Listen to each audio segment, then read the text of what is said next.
Assalamualaikum warahmatullahi wabarakatuh. Bismillah walhamdulillah salatu wassalamu ala rasulillah Sayyidina Maulana Muhammad ibni Abdillah wala hawla wala quwata illa billah amma ba'd. Yang terhormat Bapak Haji Prabowo Subianto, Presiden terpilih 2024. Ramadan tahun lalu kita di sini berkumpul mentasbihkan Pak Prabowo sebagai calon presiden, dan hari ini Ramadan menjadi saksi kantor DPP PAN, tempat pertama yang dikunjungi Pak Prabowo setelah resmi oleh KPU. Kita semuanya bisa belajar dari Pak Prabowo bahwa sukses itu melalui banyak proses, bukan banyak protes. Semoga Pak Prabowo sehat dan panjang umur. Amin. Ketua Umum PAN, Papi yang sangat kita cintai, tepuk tangan untuk Papi Zulkifli Hasan. Setelah 2014, 2019, akhirnya 2024 PAN ikut merayakan kemenangan. Terima kasih Papi atas undangannya. Kalau Papi telepon, saya agak senang. Tanpa ada sidang isbat, THR saya sudah nampak. Tokoh-tokoh senior, Bapak Hatta Rajasa, dan Bapak Ibu sekalian yang saya muliakan. 18 menit menjelang buka puasa. Alhamdulillah, pas, karena Pak Prabowo 08, pas 18 menit. Untungnya tidak 16 menit. Bapak Ibu yang saya muliakan, Allah Subhanahu wa Ta'ala menyapa umatnya untuk berpuasa itu dengan kalimat wahai orang beriman, bukan wahai orang Islam. Kita bisa melihat Al-Baqarah 183, ya ayyuhalladzina amanu kutiba alaikumusiyam. Wahai orang-orang yang beriman, wajibkan kepada kalian untuk berpuasa. Pertanyaan sederhananya, kenapa puasa diperintahkan oleh Allah untuk orang beriman, bukan untuk orang Islam? Jawaban sederhananya adalah, ketika seseorang mentasbihkan dirinya sebagai muslim itu belum tentu mukmin. Tetapi ketika seorang itu mukmin, sudah barang tentu dia menjadi seorang muslim. Maka ketika seseorang dikatakan Islam, cukup dengan kalimat al-Islam antashhada bi annallah ta'ala, meyakini bahwa Allah itu sebagai Tuhan, Nabi Muhammad sebagai utusan, bla bla bla dan seterusnya. Maka karakteristik seorang muslim itu bahkan bisa dilihat dari identitas dohirnya. Kayak Papi Zulkifli pakai baju takwa, kemudian pakai peci. Semua orang mengatakan ini muslim. Dan kehebatan Papi Zul ini satu, kalau subuhan, pecinya mesti penuh dengan uang. Karena diberikan kepada imam masjid, kepada penjaga masjid, kepada orang yang di jalan. Itulah bedanya Papi Zul dengan kita. Kalau Papi Zul, pecinya seperti dompet, kalau kita dompetnya seperti peci. Hanya dari karakter muslim, dilihat dari pakaiannya. Ibu-ibu pakai pakaian muslimah, Anda dikatakan Islam, hanya melihat pakaiannya. Makanya kemudian orang Indonesia banyak gagal paham, ketika harus membedakan mana budaya, mana agama. Contoh, peci. Peci ini bukan agama, tapi budaya. Maka namanya songkok nasional, bukan songkok Islam. Maka orang Kristen, orang Katolik, orang Hindu, orang Buddha, itu juga berhak menggunakan peci. Itulah alasan kenapa saya menggunakan belangkon. Karena muslim tidak harus berpeci, tapi juga boleh pakai belangkon. Ini kalau saya di Arab, belangkon saya ini masyhur, Pak. Orang Arab tanya sama saya, mahada, ini apa? Saya bingung, belangkon itu bahasa Arabnya apa? Saya jawab, hada belangkon.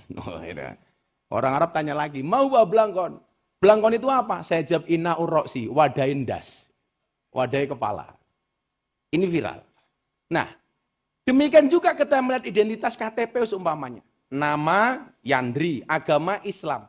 Orang percaya bahwa Pak Yandri orang Islam hanya dilihat dari KTP-nya saja. Makanya KTP-nya Islam saya doakan masuk surga. KTP-nya. Maka dulu Bapak Haji Prabowo, zaman Mendagrinya Pak Cahyokumolo, ketika saya fokus kepada persoalan moderasi beragama, saat itu ada usulan, Pak. Kolom agama dalam KTP dihapus saja. Karena dianggap ini diskriminasi. Waktu itu Pak Cahyo nanya sama saya, Gus Miftah setuju nggak? Saya jawab nggak setuju. Karena bagi saya ini kebanggaan identitas. Ada negara yang tidak mencantumkan kolom agamanya, boleh dicantumkan, boleh tidak, itu Italia, Pak. Kenapa Italia boleh tidak mencantumkan? Banyak orang Italia tidak mencantumkan kolom agama dalam KTP-nya. Karena terkait dengan persentase 1/10. 10% derma untuk gereja. Orang Itali yang agamanya Katolik, setiap gajian itu langsung dipotong 10%. Makanya kenapa orang Itali banyak yang tidak mencantumkan kolom agama dalam KTP. Sementara di Indonesia, ini menjadi sebuah identitas yang wajib kita syukuri. Orang Kristen bangga dong dengan KTP-nya Kristen, orang Islam sama. Makanya saya nggak sepakat kalau kolom agama dalam KTP dihapus. Tapi kalau yang dihapus kolom kawin atau belum kawin, saya setuju. Wah, ini lumayan kita Pak, bujang terus kita Pak. Gitu loh. Raja toh ini. Nah, bagaimana kemudian karakteristik seorang mukmin? Ternyata mukmin tidak bisa dilihat dari karakter zahirnya. Apakah orang mukmin itu yang berjenggot? Jenggot itu hukumnya sunnah, Pak, tidak wajib. Kalau kumis itu sunnahnya dikerok. Dikerok, tapi tidak wajib. Sunnahnya dipotong, dicukur, dikerok. Kalau kayak bapak ini nggak apa-apa, pakai kumis nggak apa-apa, Pak. Kalau ibu-ibu punya suami berkumis, pertahankan. Fik dia lele, bukan buaya. Apakah orang mukmin itu yang pakai sarung? Enggak, Pak. Sarung juga identitas bangsa. Bangsa Indonesia. Makanya kayak jubah sendiri itu membuat ada khilafah. Apakah khilafiyah, apakah jubah itu sunnah atau budaya? Karena budaya jubah itu sudah dikenal sejak sebelum Nabi lahir. Orang Arab sudah menggunakan jubah. Artinya itu budayanya orang Arab. Dikatakan sunnah karena Nabi juga gemar menggunakan jubah. Pertanyaan saya, apakah orang Indonesia harus menggunakan jubah kayak Nabi? Jawabannya enggak. Kayak Pak Eko Patrio umpamanya.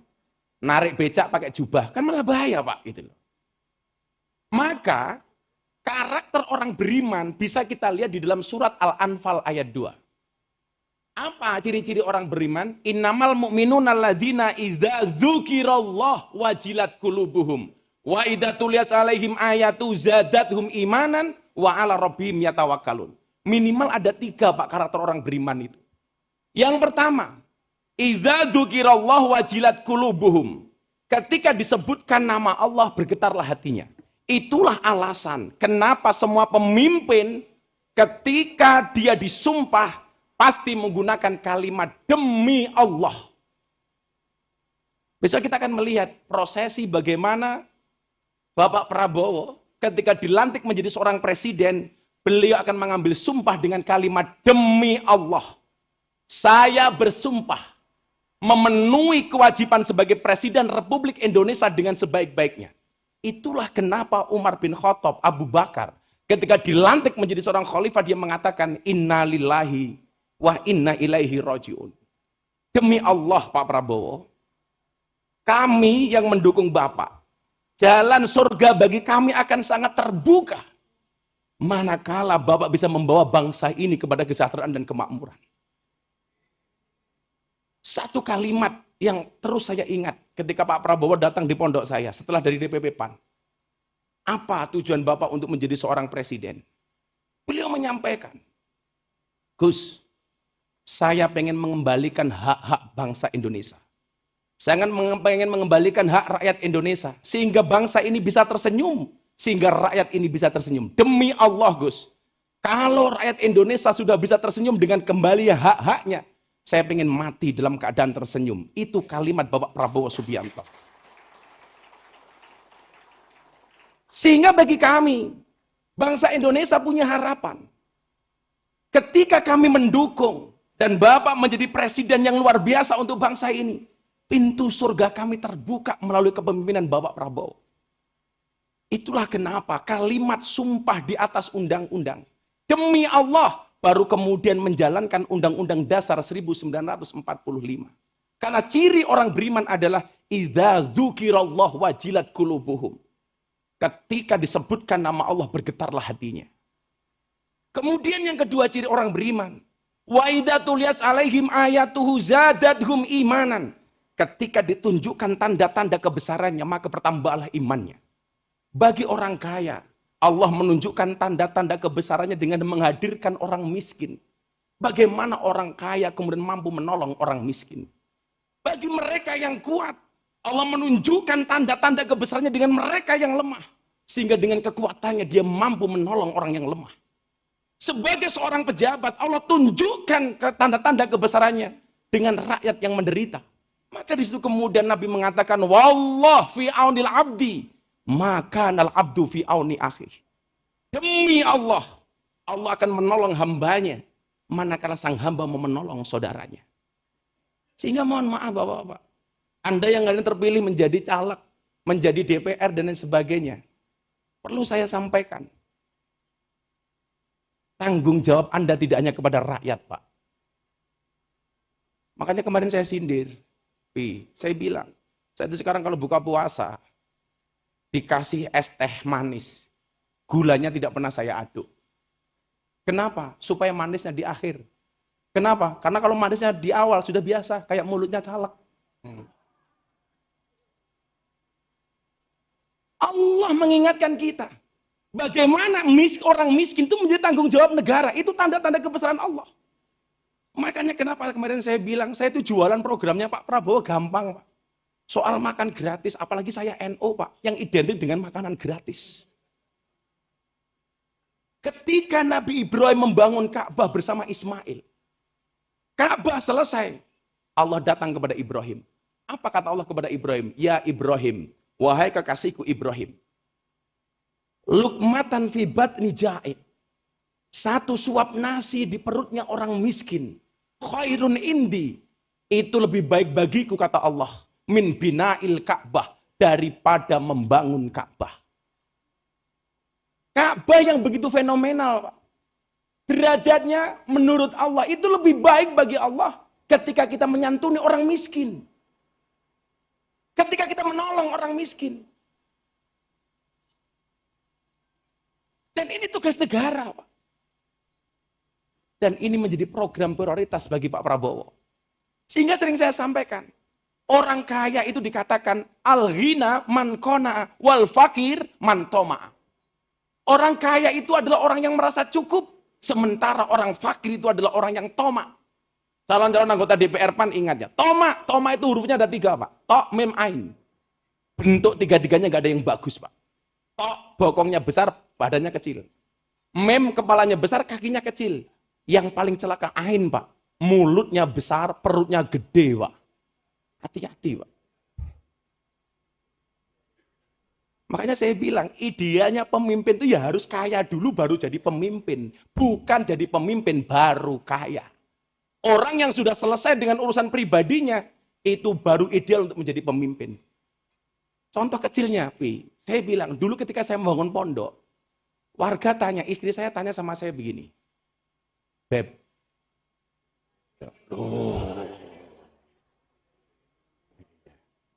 kalau saya manggil istri ya tergantung suasana hati lah. Kadang-kadang juga saya kan. Saya tahu nih rojim. Abah bangun masjid dulu apa rumah dulu? Saya jawab, saya bangun rumah dulu. Loh, kenapa bukan masjid dulu, Bah? Saya bilang, kalau saya bangun masjid baru bangun rumah, itu akan jadi fitnah. Begitu masjid jadi, saya bangun rumah. Orang akan mengatakan, lumrah, Miftah bisa bangun rumah, dapat sisa semen dari masjid. Makanya Nabi itu jadi saudagar kaya. Beliau menjadi direktur utama perusahaan ekspedisinya Siti Khotijah. Makanya begitu menikah mas kawinnya berapa? 20 ekor unta. Satu unta 50 juta, berarti mas kawin Kanjeng Nabi 1 miliar. Sekarang latah, di mana-mana mas kawin seperangkat alat sholat. Maka apa? Khairun indi min bina'il Ka'bah. Itu lebih baik bagiku kata Allah daripada membangun Ka'bah. Kemudian ciri orang yang beriman yang ketiga adalah wa ala rabbihim yatawakkalun. Atas semua ikhtiar yang sudah kita lakukan. Ketika Nabi Musa diperintah oleh Allah untuk melawan Fir'aun. Ini kalau pakai nalar Pak, nggak pakai iman, nggak laku Pak. Musa itu anak angkatnya Fir'aun. Ibunya Musa melahirkan Musa, itu mau dibunuh sama Fir'aun karena laki-laki. Kemudian ibunya Musa menghanyutkan bayi Musa ke sungai. Dia berhenti di belakang kerajaan Fir'aun. Ditemu sama istrinya Fir'aun namanya Siti Asyah. Dibawa pulang, kemudian Fir'aun bertanya, itu siapa? Bayi. Laki-laki perempuan, laki-laki bunuh kata Fir'aun. Tapi apa kata istri Fir'aun? Jangan kamu bunuh mas, dinego sama Siti Asyah. Ini bayinya datang sendiri. Sementara bayi yang harus kamu bunuh itu bayi yang kamu cari. Jangan kamu bunuh mas. Delalah pak. Fir'aun manut. Maka sejarah mencatat sejak saat itu laki-laki kalah sama istri pak. Gitu loh. Itulah kenapa saya benci sama Fir'aun pak. Gitu loh. Ketika dewasa, Allah sampaikan kepada Fir'aun, Fir'aun, kamu musuhi bapak angkatmu. Kenapa? Dia ngaku Tuhan. Kalau pakai ini pak, nggak masuk. Kenapa? Fir'aun raja, punya banyak kuasa, punya banyak pasukan. Tapi Fir'aun kemudian mengatakan, kalau ini perintah Tuhan saya lakukan. Begitu perang, pertanyaan saya, Musa menang apa kalah? Kalah pak. Buktinya Musa lari. Begitu Musa lari ketemu dengan lautan, dia berhadapan-hadapan dengan Fir'aun. Lari masuk lautan, kembali dihajar sama Fir'aun. Apa yang membedakan mereka berdua? Bedanya satu pak. Sehebat-hebatnya Fir'aun merasa dirinya adalah Tuhan. Sementara selemah-lemahnya Musa, di dalam hatinya ada Tuhan.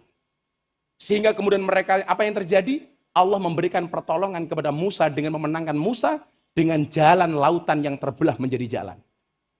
Hari ini mohon maaf, ketika banyak orang insecure dengan bangsa Indonesia, orang lupa bahwa bangsa Indonesia adalah bangsa yang beriman. Untuk itu mari kita berdoa kepada Allah Subhanahu wa taala. Mudah-mudahan Bapak Prabowo Subianto bisa membawa bangsa ini ke arah bangsa yang baldatun thayyibatun wa rabbun ghafur. Bismillahirrahmanirrahim. Allahumma shalli ala sayyidina Muhammad wa ala ali sayyidina Muhammad walhamdulillahi rabbil alamin. Ya Allah, terima kasih kami, pujian kami hanya untuk-Mu ya Allah.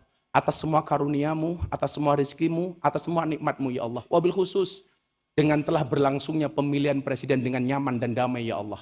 Terima kasih kami kepada-Mu yang tak terhingga ya Allah. Dengan Kau berikan nikmat kepada pasangan yang kami usung Bapak Prabowo dan Gibran. Menjadi presiden terpilih di kontestasi Pilpres 2024 ya Allah. Ya Allah ya Rabb, tunjukkanlah kepada mereka bahwa yang benar itu benar. Dan Engkau memberikan kekuatan kepada mereka untuk menjalankan kebenaran itu ya Allah. Dan tunjukkanlah kepada mereka ya Allah bahwa yang salah itu salah. Dan Engkau memberikan kekuatan kepada mereka untuk meninggalkan kesalahan itu ya Allah. Birahmatika ya arhamar rahimin. Rabbana atina fid dunya hasanah wa fil akhirati hasanah wa qina adzabannar walhamdulillahi rabbil alamin. Mudah-mudahan puasa kita diterima oleh Allah Subhanahu wa taala. Allahumma lakasumtu wa bika amantu wa ala rizqika aftartu. Dhahabat dhoma wa batallatil uruq wa sabatal ajru insyaallah. Terima kasih. Assalamualaikum warahmatullahi wabarakatuh. Assalamualaikum. Bismillahirrahmanirrahim. Assalamualaikum warahmatullahi wabarakatuh.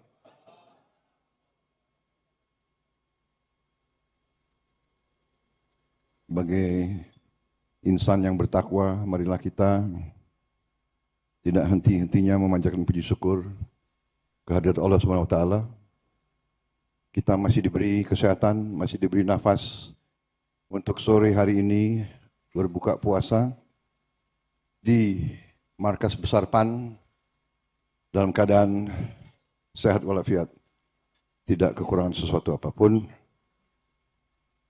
Salawat dan salam kita haturkan kehadirat junjungan kita, baginda Nabi besar Muhammad Rasulullah Sallallahu Alaihi Wasallam yang telah memberi kepada kita agama dan peradaban. Saudara-saudara sekalian, saya ucapkan terima kasih yang sebesar-besarnya atas undangan ini berbuka puasa di Partai Amanat Nasional. Ini adalah sesuatu peristiwa yang agak khas karena ini adalah undangan buka puasa bersama yang pertama di luar lingkungan saya setelah saya menerima keputusan KPU sebagai presiden terpilih dan Mas Gibran Rakabuming Raka sebagai wakil presiden terpilih dalam pemilihan Presiden yang baru lalu kita laksanakan bersama. Saudara-saudara sekalian, saya hadir di sini, saya melihat wajah sahabat-sahabat saya yang telah berjuang bersama saya cukup lama, yang selalu memberi kepercayaan di atas pundak saya, yang selalu setia kepada saya. Dan kita cukup merasakan artinya kekalahan, tapi sebagai pendekar, sebagai pejuang politik, kita faham dan kita mengerti bahwa perjuangan mencapai cita-cita yang mulia memang tidak ringan. Penuh dengan rintangan, penuh dengan cobaan, penuh dengan kekecewaan, penuh dengan kesedihan. Tapi kita juga faham, kita mengerti bahwa memang itulah jalan bagi mereka yang ingin memperjuangkan cita-cita yang mulia. Saudara-saudara sekalian, PAN memang bisa dikatakan adalah partai religius yang nasionalis. Tetapi religiusnya memang berbasis Islam, tapi Islam yang moderat, Islam yang sejuk, Islam yang rasional, Islam yang modern. Karena itu memang dari segi watak, karakter, dan bakat serta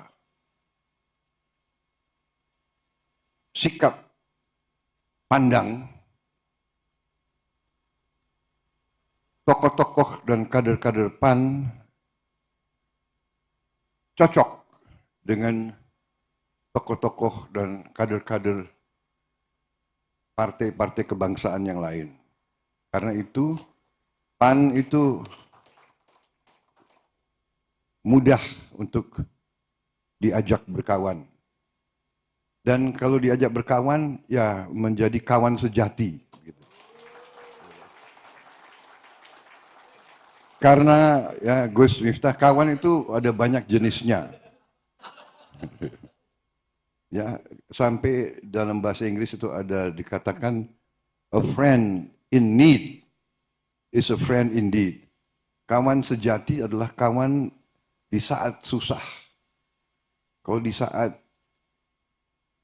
baik, di saat senang, kawan banyak sekali. Yang nggak pernah nongol sekian tahun, nongol semua sekarang. Yang repot nongol, bawa daftar titipan lagi.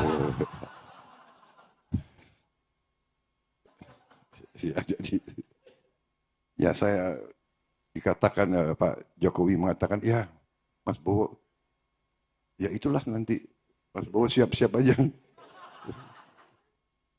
Apalagi masa pengalihan ini kan cukup lama, 7 bulan. Tiap hari ada yang minta ketemu, ujungnya juga Tapi begini saudara-saudara sekalian, ya. Apa yang mendorong kita? Jadi saya, maaf ini saya kok kurang sistematis ya. Aduh, grogi saya soalnya begitu banyak apa orang-orang alim di sini. Iya kan? Soalnya ini saya latar belakangnya agak abangan sebetulnya. Gak apa-apa ya, berarti saya agak apa tuh? Agak rewind sedikit boleh.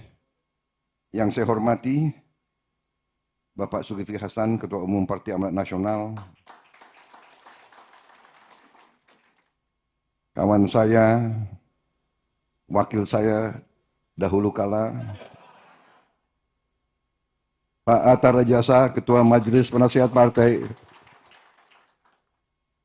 Ketua Dewan Pakar Bapak Derajat Wibowo, para Wakil Ketua Umum Bapak Asman Abdur, Bapak Yandri Susanto, Bapak Viva Yoga Muladi, Bendahara Umum Bapak Totok Daryanto, Sekjen PAN yang nggak pernah diganti-ganti, Pak Edi Suparno,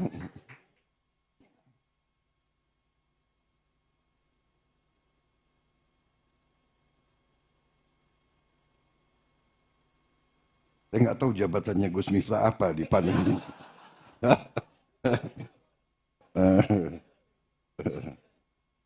Guru spiritual Pak Gus Miftah Maulana Habibur Rahman. Para pengurus Partai Amanat Nasional, perempuan-perempuan PAN, dan seluruh kader yang saya hormati dan yang saya banggakan. Tadi kita bicara dengan kawan-kawan, ya, jadi saya merasa benar-benar selalu nyaman di kalangan PAN ini, di mana-mana. Dan PAN saya lihat di daerah-daerah juga selalu hadir, selalu setia. Dan karena itulah sekarang saudara-saudara mungkin akan melihat bahwa Prabowo Subianto tidak akan pernah melupakan mereka-mereka yang berjuang di sana. Jadi nanti Pak Zulkifli Hasan dan Pak Hatta akan mungkin kaget, ya kan? Dalam menyusun atau mengajukan, mungkin yang diminta X, mungkin yang dikasih bisa lebih dari X.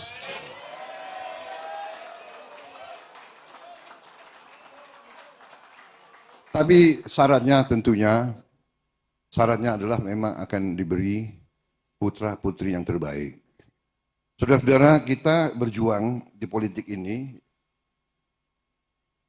dan kita berjuang karena tentunya kita ingin memberi suatu pengabdian kepada rakyat kita. Kita ingin memberi perbaikan kepada rakyat kita. Saya kira itu yang mendorong perjuangan suatu partai politik. Kalau tujuan kita hanya untuk kita berkuasa, ini menurut saya ujungnya mungkin tidak bagus. Tidak bagus bagi bangsa kita dan rakyat kita. Kalau semua partai politik dipimpin oleh elit partai yang tujuannya adalah ingin mencari kekuasaan untuk kekuasaan. Power for the sake of power. Ingin mencari kekuasaan hanya untuk kekuasaan, lebih-lebih mencari kekuasaan untuk memperkaya diri, memperkaya keluarga, dan memperkaya kelompok. Ini ujungnya tidak baik untuk bangsa. Ini adalah pelajaran sejarah yang bisa membawa suatu negara ke arah kemakmuran adalah pemimpin-pemimpin yang utama adalah pemimpin-pemimpin yang bersih, yang jujur, yang capable, yang bisa membawa kebaikan bagi rakyat dan masyarakat. Itu adalah pelajaran sejarah peradaban manusia. Kuncinya adalah di pemimpin. Kalau pemimpin-pemimpinnya bersih, capable, suatu bangsa bisa sangat bisa berhasil. Masalahnya adalah letaknya di situ. Karena itu, partai-partai politik harus menjadi atau merupakan wadah, wahana untuk mencari pemimpin-pemimpin yang seperti tadi itu. Bersih, kapabel, cinta tanah air, ingin berbuat untuk rakyat. Itu adalah nanti partai politik yang menjalankan fungsi yang benar bagi suatu negara, dan pemimpin yang muncul itu adalah pemimpin-pemimpin yang benar-benar bisa membawa transformasi, kemajuan, dan perbaikan hidup. Ini pelajaran sejarah. Pemimpin yang berhasil, yang saya juga pelajari dari banyak literatur, tapi saya juga mengalami sendiri, saya melihat sendiri. Pemimpin yang berhasil adalah pemimpin yang mendahulukan kepentingan yang lebih besar dari dirinya dan keluarganya. Itu pemimpin yang berhasil. Pemimpin yang berhasil adalah pemimpin yang mendahulukan kepentingan yang lebih besar dari dirinya sendiri.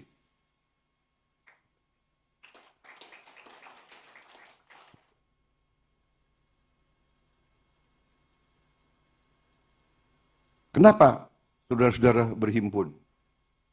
Saudara-saudara, bapak-bapak, ibu-ibu berhimpun. Berhimpun dalam suatu wadah ini pasti saudara-saudara terdorong oleh suatu cita-cita, suatu idealisme, ingin melihat perbaikan dan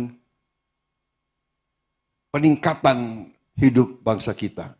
Ada, pasti. Di Gerindra juga banyak, ya kan, yang masuk politik untuk cari makan. Jadi itu banyak, itu realita. Tapi saya ingin sampaikan pendapat-pendapat saya bahwa kita sekarang harus benar-benar menyadari bahwa bangsa kita membutuhkan lapisan pemimpin-pemimpin yang tadi itu, yang bersih, yang capable. Bersih, jujur, tidak capable. Ibarat nahkoda, kapal, ya kan, yang hatinya baik, berakhlak, tapi tidak bisa navigasi kapalnya. Ya, tabrak juga. Karang-karang, kan begitu. Jadi ini kok inilah seleksi yang harus kita capai. Saudara-saudara, bangsa kita sangat kaya. Berkali-kali saya katakan, di mana-mana kita dengar, tapi akhir-akhir ini, apalagi sesudah tanggal 14, di mana kita melihat benar-benar bahwa amanat rakyat, mandat rakyat sudah jatuh di pundak kita, akhirnya malah saya merasa harus bekerja lebih keras lagi. Jadi kemenangan ini ternyata tidak membawa suatu euforia, suatu kegembiraan yang meluap-luap. Saya kira ini yang tadi disinggung oleh Gus Miftah, ya, bahwa Umar, ya, begitu diangkat menjadi khalifah, yang diucapkan justru inna ilahi wa inna ilaihi rajiun. Karena mungkin merasa tanggung jawab. Karena itu saya sejak tanggal itu hampir tiap hari mengumpulkan para pakar dari semua sektor. Dan semakin saya pelajari, semakin saya melihat betapa kaya bangsa Indonesia, betapa potensi bangsa ini luar biasa, yang hanya dengan sedikit perbaikan manajemen bisa memberi hasil yang sangat banyak. Tapi juga bahwa kita harus mengakui, kita harus introspeksi diri, mawas diri, kita sebagai elit, kita harus elit politik, elit kemasyarakatan, kita harus sekarang melihat kelemahan-kelemahan sistem kita. Dan kita tidak boleh, menurut saya, ya, menganggap bahwa semua itu sudah baik. Jadi tidak hanya orang-orang tertentu yang bicara negara kita sedang tidak baik-baik saja, ya kan? Kita juga merasakan. Karena itu kita ingin memperbaiki. Saya ambil contoh saja yang sangat sederhana. Bahwa kita, bangsa Indonesia ini diberi karunia luar biasa oleh Yang Maha Kuasa. Di mana para pakar energi luar negeri, internasional sudah mengatakan Indonesia nanti dalam waktu tidak lama bisa menjadi 100% swasembada energi, swasembada BBM, dan BBM-nya itu hijau. BBM itu dari tanaman. BBM itu ramah lingkungan. BBM kita nanti tidak akan merusak, tidak akan memberi polusi. Kita yang bisa 100%, solar kita 100% bisa dari kelapa sawit. Kemudian bensin kita, petroleum kita bisa 100% dari etanol. Etanol itu bisa dari tebu, bisa dari singkong, bisa dari aren. Dan teknologinya ada di depan mata kita. Sehingga mungkin saudara pernah dengar pidato saya waktu Eropa ngancem-ngancem mau boikot kelapa sawit kita. Saya jawab, terima kasih. Alhamdulillah. Iya kan? Karena dengan demikian kita bisa gunakan kelapa sawit itu untuk menjadi solar untuk rakyat kita. Saudara-saudara, saya hitung tiap tahun solar yang kita beli dari luar negeri itu nilainya sekitar 20 miliar dolar. 20 miliar dolar tiap tahun. Kalau kita sudah bisa swasembada solar saja, berarti kita tidak akan mengirim 20 miliar dolar itu ke luar negeri. 20 miliar dolar itu akan beredar di negara kita, di dalam negeri. Dan 20 miliar dolar itu kalau beredar di dalam negeri, berarti 20 miliar itu adalah 300 triliun ya. Kalau 300 triliun itu beredar di dalam negeri, para ekonom di sini kan pasti lebih pintar dari saya mengerti bahwa kalau $1, ₹1 beredar di sebuah ekonomi, itu terjadi apa yang disebut velocity of money, yang menimbulkan multiplier effect, yang bisa menambah nilai dolar itu atau rupiah itu 2 kali, 3 kali, bahkan bisa 4 kali. Katakanlah hanya bisa 2 kali saja.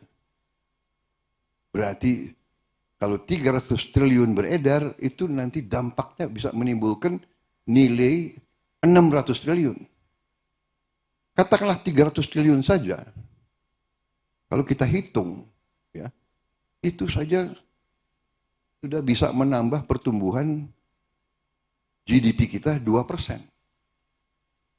Nah, ini sesuatu yang sudah di depan mata kita. Produksi kelapa sawit kita sekarang 48 juta ton. Dan mungkin sebentar lagi bisa naik ya. 60 juta kalau tidak salah. Luar biasa kita. Kita sekarang produsen kelapa sawit terbesar di dunia.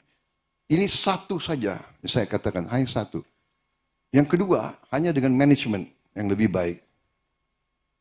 Penerimaan pajak kita sekarang itu hanya 11% dari GDP kita. 11% dari GDP kita. Di Orde Baru pernah 14%. Sekarang Thailand kalau tidak salah sudah 16%. Kalau tidak salah ya, Malaysia sekitar itu 16%. Kamboja mungkin lebih. Nah, kenapa kok kita hanya 10%?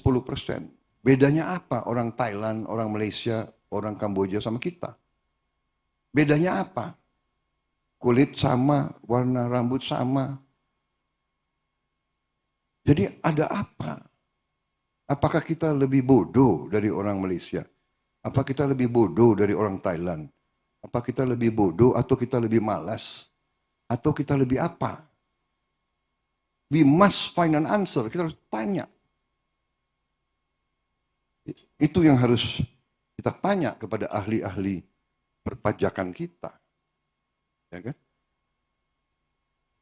Kita 10%. Di zaman Orde Baru pernah 14%. Kenapa sekarang turun? Ya. Katanya Orde Baru jelek. Ya. Hal-hal semacam ini. Kalau kita bisa sama dengan Thailand saja atau sama dengan Malaysia, berarti kan kita sampai ke 16%. Kok tidak salah? Thailand sudah 18%. Katakanlah 16%. Kalau kita naik dari sekarang 10,8, 11%, kita naik ke 16%, berarti kan naiknya 5%. 5% dari GDP kita, ya, itu 75 miliar dolar. Hanya dengan perbaikan manajemen. Pasti para pakar nanti bisa menemukan. Ya. Mungkin dengan tambah komputerisasi, pakai digitalisasi, pakai banyak yang bisa di. Tapi itu jadi naiknya itu bisa langsung 75 miliar dolar. Apalagi kalau bisa sama dengan Vietnam. Mungkin kita naiknya bisa 90 miliar dolar. Begitu kaya bangsa kita ini sebetulnya. Luar biasa. Jadi saya sudah lihat angka-angkanya, ya. GDP kita naik. Berapa tahun yang lalu hanya 1.300, 1.400. Tahun 25 diproyeksikan, kalau nggak salah sekarang sudah 1.500. Sudah 1.500 ya. Bagi contoh, dalam undang-undang kita sekarang diwajibkan mengalokasi 20% APBN untuk pendidikan. 20% 2 tahun yang lalu atau 20% tahun yang lalu itu adalah 20% dari 1.400 triliun. Sekarang ini 20% dari 1.500 triliun. Artinya naik. Jadi kita punya uang yang bisa dipakai untuk macam-macam. Itu kira-kira yang ingin saya sampaikan, saudara-saudara. Tadi disinggung masalah salah satu program strategis yang saya bersama Koalisi Indonesia Maju mengusung, antara lain makan bergizi untuk anak-anak Indonesia. Ini sangat strategis karena anak-anak Indonesia adalah masa depan Indonesia. Kalau tidak kita berani sekarang memberi gizi kepada anak Indonesia, 18 tahun lagi Indonesia akan mengalami sesuatu warga negara, suatu bangsa yang lemah. Lemah fisik, lemah otak. Kalau kurang protein di saat masih anak-anak, sel otak tidak berkembang, sel tulang tidak berkembang, sel otot tidak berkembang. Untuk jadi kuli saja mungkin kalah sama bangsa Vietnam. Untuk jadi petani mungkin tidak kuat lagi. Untuk jadi prajurit tidak kuat lagi. Ini harus kita sadari. Karena itu saya bertekad untuk melaksanakan ini. Dan saya terima kasih. Saya dapat pencerahan ya.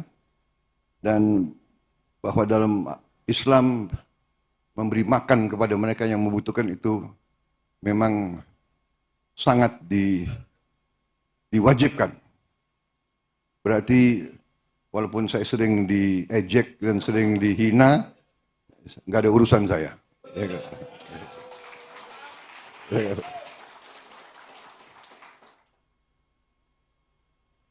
Saya tadinya agak sedikit shock waktu saya dapat nilai 11 dari 100.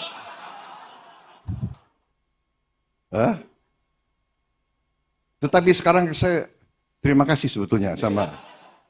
Saya terima kasih dengan apa? Dengan rival-rival saya kemarin itu. Semakin mereka ngejek saya, semakin rakyat cinta sama saya. Gitu. Ya.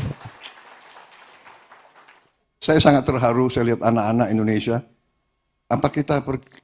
Bisa kita pertimbangan Pak Hatta, Pak Zul.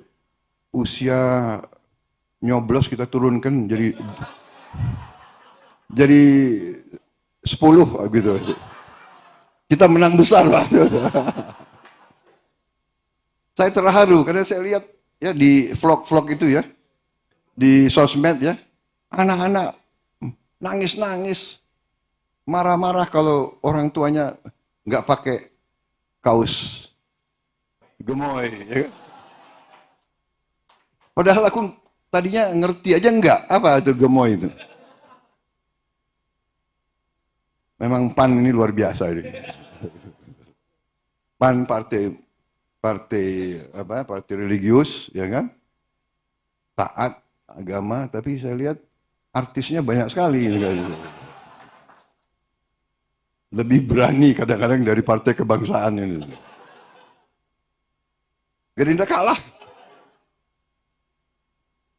Dan juga PAN saya lihat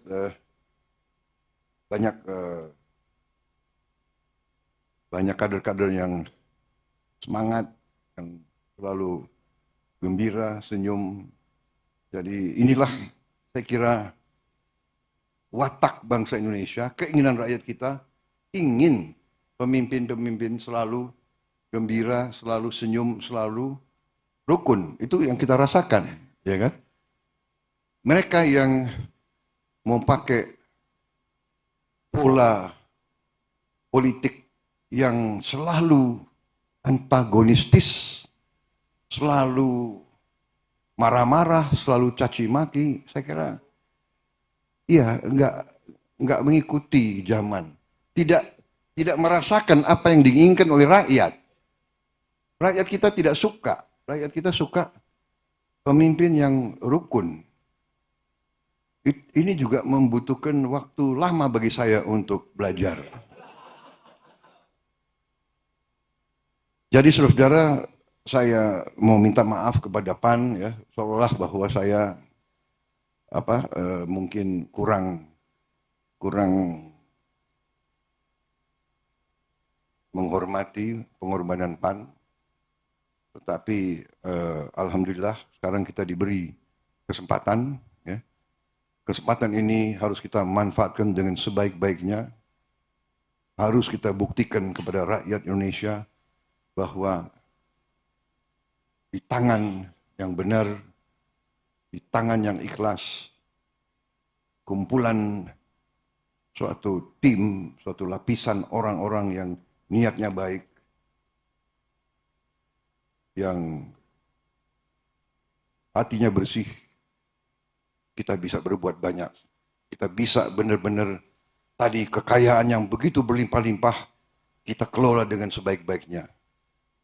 Dengan secara akal sehat, kita investasi ke yang benar, yang produktif, yang bermanfaat bagi bangsa kita, dan kita atasi segera kesulitan-kesulitan rakyat.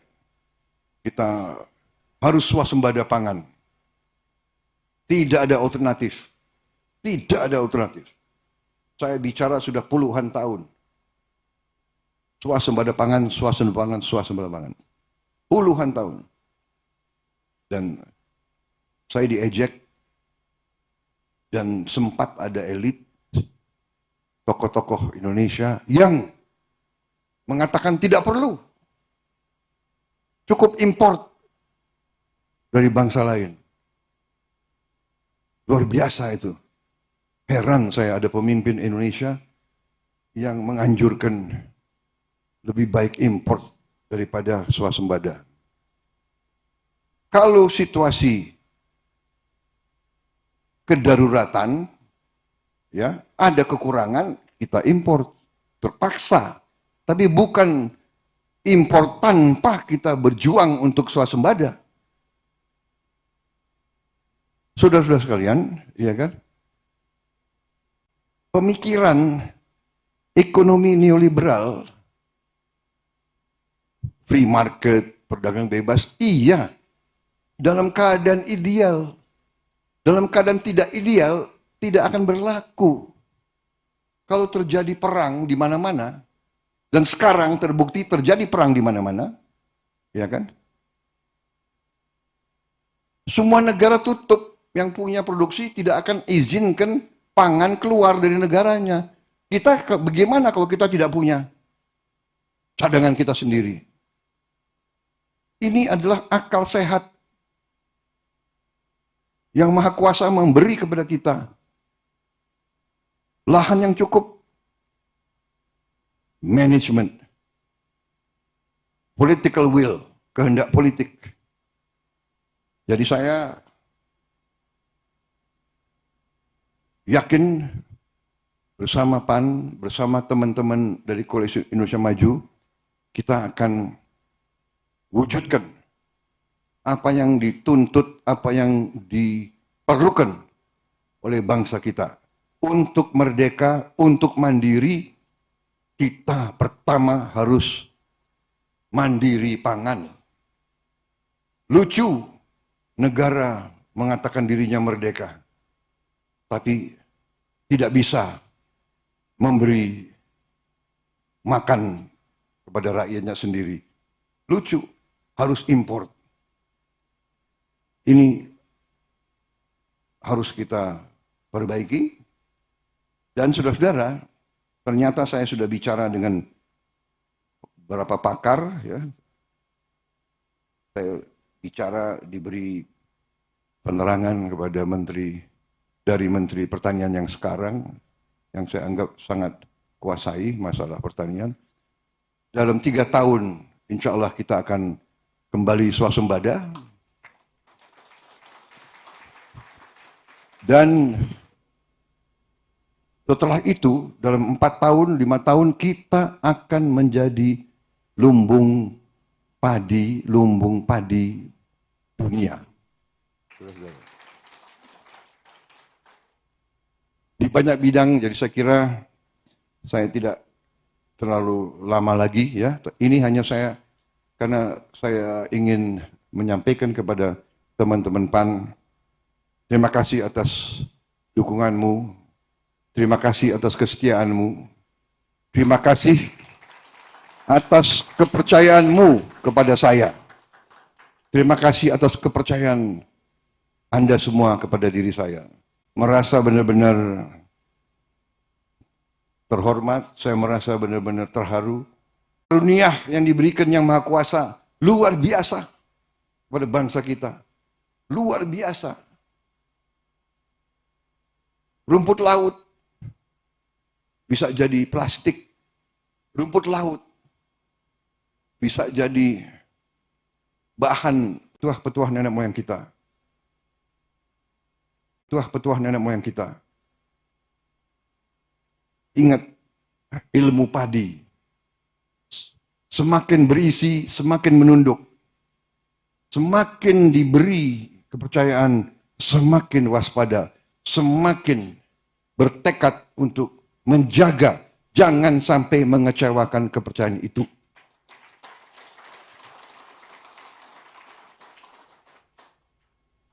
Sekali lagi terima kasih Partai Amanat Nasional, terima kasih Pak Sulhas, Pak Hatta Rajasa, tokoh-tokoh semua yang hadir, perjuangan saudara-saudara, ya. Mari kita berbuat yang terbaik untuk bangsa kita. Dan saudara akan lihat Prabowo Subianto tidak akan melupakan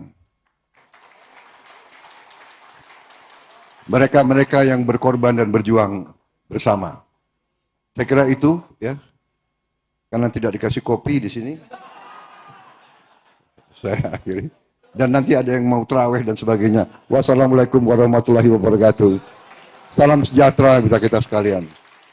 Ya, semoga Allah SWT selalu melindungi keluarga besar Partai Amanat Nasional, selalu diberi kebaikan, selalu diberi jalan yang terbaik. Terima kasih. Selamat berjuang. Mari kita berjuang bersama untuk bangsa dan rakyat Indonesia yang kita cintai. Terima kasih. Terima kasih banyak.